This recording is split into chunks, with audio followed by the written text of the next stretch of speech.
مباشرة إلى سعدون. سعدون القادم من الخلف والعرضية الخطيرة ولكنها الديربي بدون أهداف.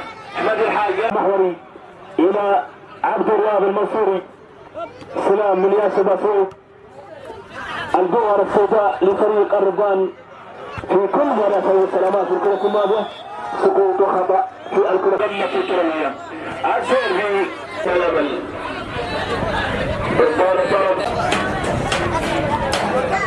بسم الله الرحمن الرحيم. الاستاذ ناصر حسن مشرف استشار التربيه والتعليم المحافظه.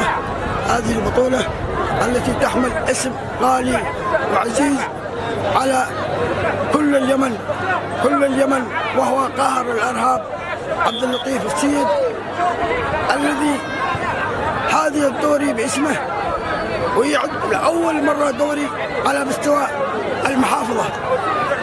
ونشيد باللجنه المنظمه التي تعمل بكل جهد واخلاص من اجل انجاح هذا الدوري، وباذن الله هذا الدوري اصبح يشيد به الاعلاميين والصحفيين والسياسيين والمثقفين، لانه دوري عزيز وغالي على الجميع.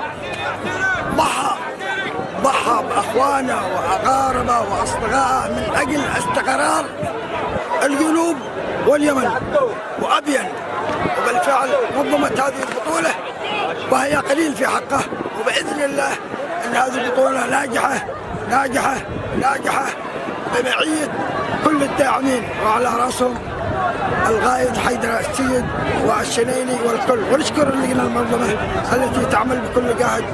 والسلام، تحيه. وعن طريق فريق الربان في الكرة الماضية إلى سعدون المحوري. سعدون يا سلام يا سلام يا سلام يا سلام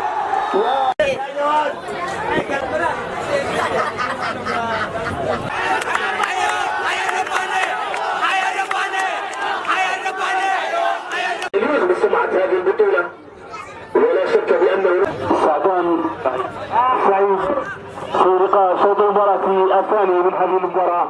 هذا الكلاسيكو، هذا الديربي الكبير الذي حتى بلحظات ما زال، ولا شك بأنه